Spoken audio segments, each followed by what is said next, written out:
Hello and welcome to unique study point. आज है 4 अगस्त 2021। 4 अगस्त से रिलेटेड करंट अफेयर्स के जितने भी इंपॉर्टेंट क्वेश्चन बनते हैं वो सारे के सारे हम इस वीडियो में कवर करने की कोशिश करेंगे। वो सब के सब इस वीडियो में हम डिस्कस करने की कोशिश करेंगे। तो चलिए आइए शुरुआत करते हैं पहले क्वेश्चन से। पहला क्वेश्चन क्या है, consider the following statements. Statements क्या क्या हैं। पहली स्टेटमेंट है, according to transport research wing, according to transport research wing the total number of road accidents in the country in 2020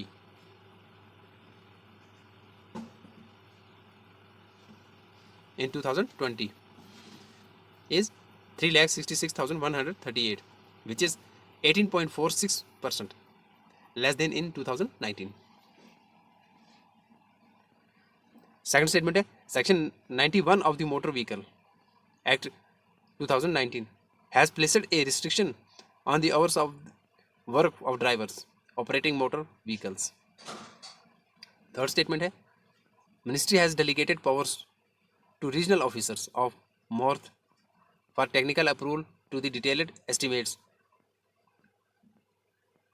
for rectification of identified road accidents, black spots, for expediting the rectification process to ensure the safety of road users. इनमें से कौन कौन सी statement right है, कौन कौन सी statement correct है?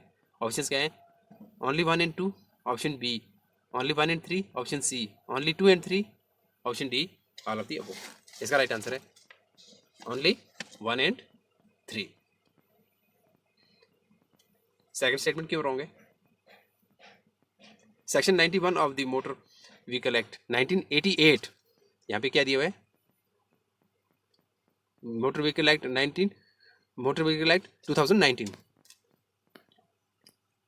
नहीं है।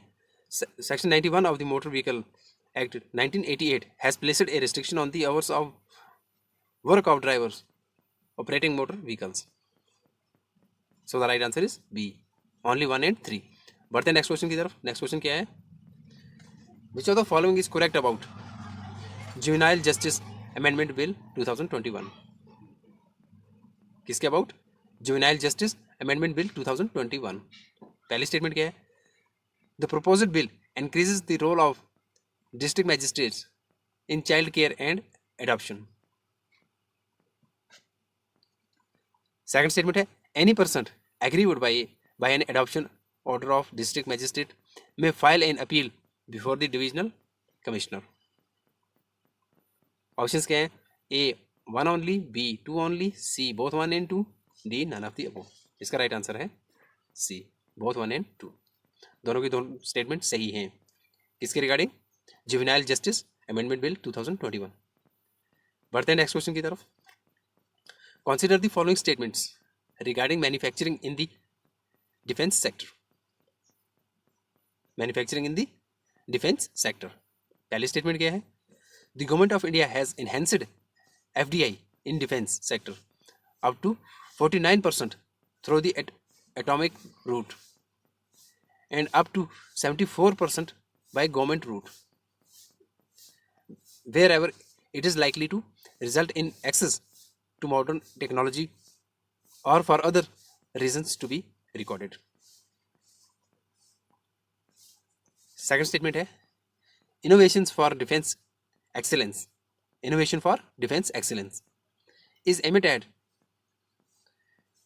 at the creation of an ecosystem to foster innovation and technology development in defense and aerospace by engaging industries including MSME, startups, individual innovators, R&D institutes and academia, and provide them grants, funding and other support to carry out R&D which has potential for future adoption for Indian defense and aerospace needs. इन दोनों में से कौन कौन सी statement सही है? Options देखते हैं क्या है। A only 1, B only 2, C both 1 and 2, D none of the above. Question number 3 का राइट आंसर है ओनली 2। फर्स्ट स्टेटमेंट क्यों रॉन्ग है?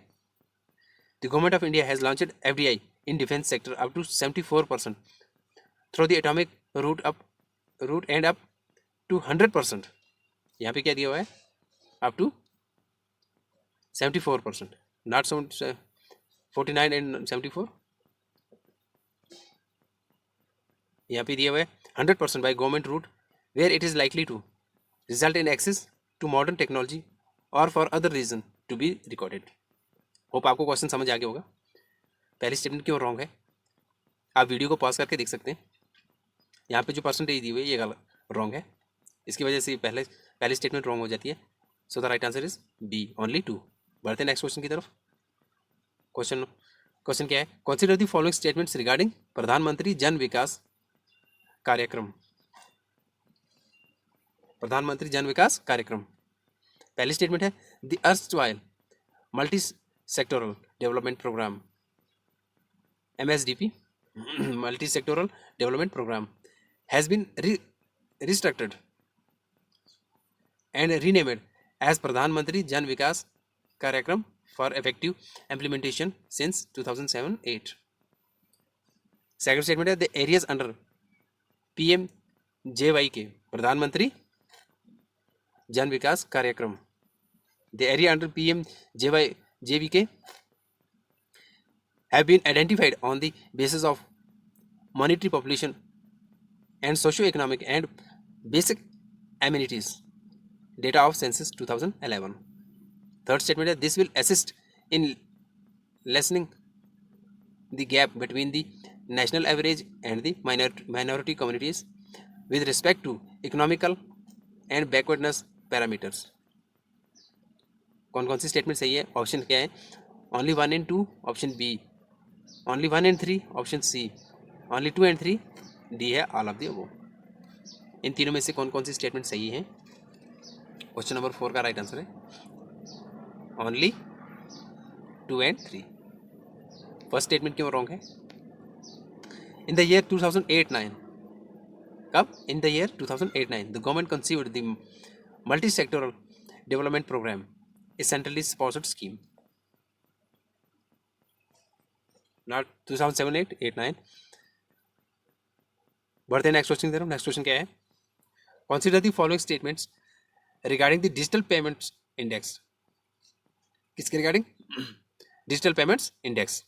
पहली स्टेटमेंट है the central bank announced the construction of the composite reserve bank of India digital payment index with March 2015 as the base period to assess the extent of digitalization of payments in the country.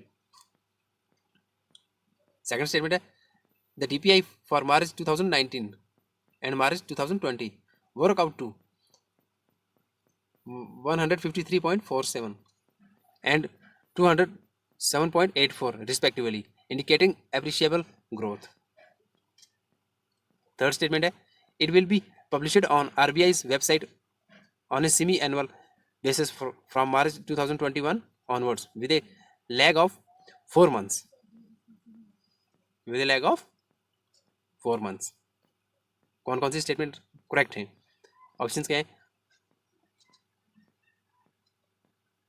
Only 1 and 3 option B, only 2 and 3 option C, only 3 D, option D है none of the above.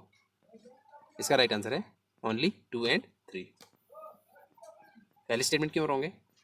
The central bank announced the construction of the composite reserve bank of India digital payment index with March 2018 as the base period to assess the extent of digitalization of payments in the country. Line of actual control demarcates India-China border into how many sectors? Line of actual control demarcates India-China border into how many sectors? A 2, B 3, 4 और 5। कितने sectors में? 3 sectors. Line of actual control demarcates India-China border into 3 sectors. LAC is the demarcation that separates Indian controlled territory from Chinese controlled territory. India considers the LAC to be 3,488 km long, while the Chinese consider it to be only around 2,000 km. It is divided into 3 sectors. कौन कौन से sectors हैं, उन sectors को देख लेते हैं। Eastern sector which spans Arunachal Pradesh and Sikkim, eastern sector which spans Arunachal Pradesh and Sikkim. Second है middle sector in Uttarakhand and Himachal Pradesh. और वेस्टर्न सेक्टर क्या है, वेस्टर्न सेक्टर लद्दाख। बढ़ते हैं नेक्स्ट क्वेश्चन की तरफ। Which of the following is correct about global liveability index, about global liveability index. पहली statement है it is published by UN habitat. Second statement है the index ranks cities across 5 broad categories. Option 1 only, B 2 only, C both 1 and 2, D none of the above. इसका right answer है 2 only. देख लेते हैं global liability index के related. It is an annual assessment published by the London based organisation economist intelligence unit. Organisation economist intelligence unit, EIU। EIU's globally livability index ranks 140 cities across 5 broad categories। वो कौन सी हैं? First है stability 25%, health care 20%, culture and environment 25%, education 10%, infrastructure 20%। So the right answer is option 2 only.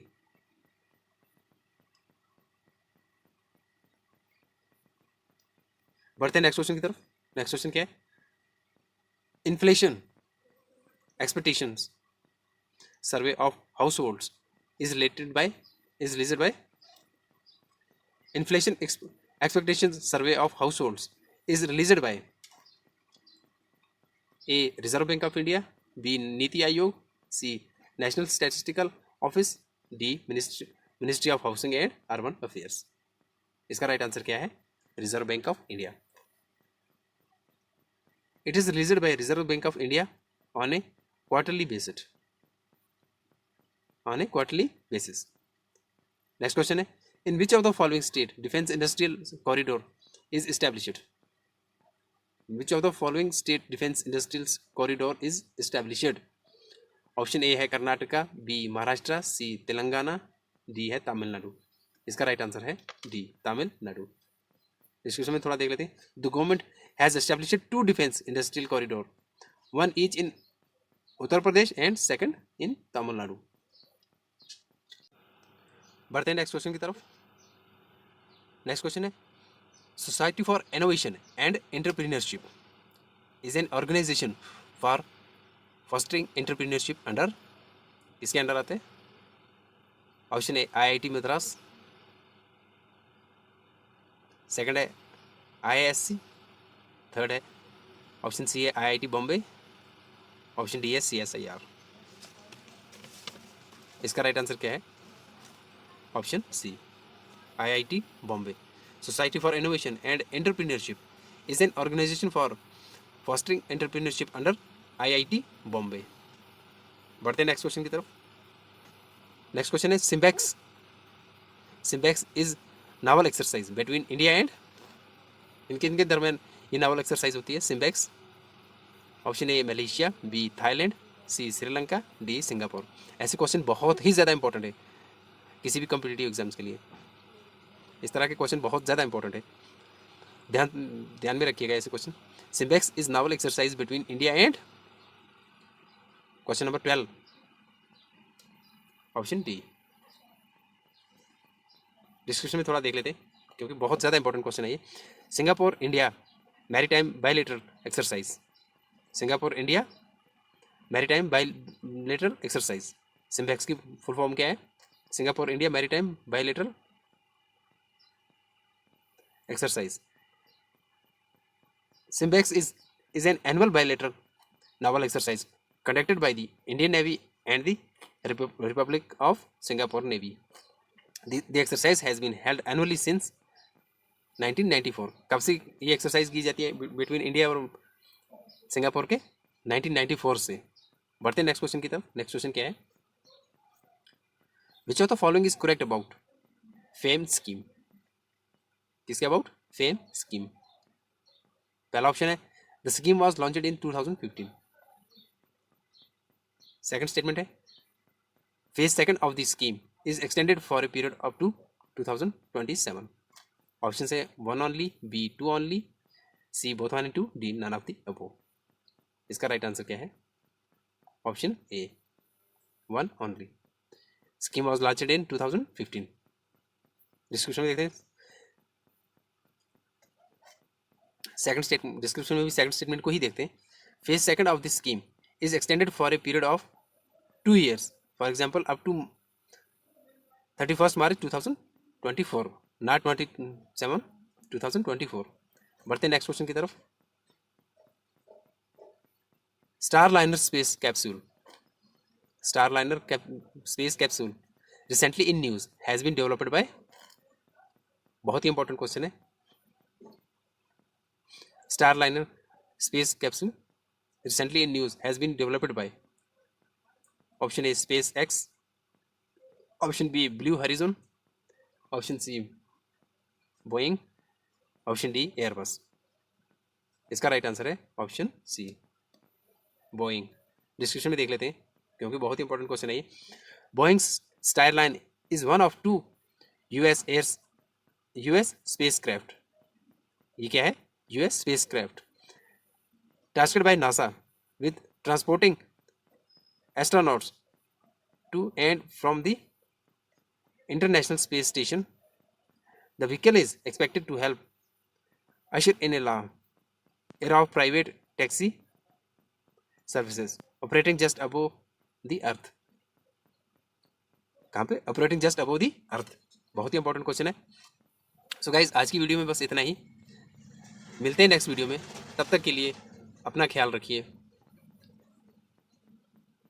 Good bye, take care.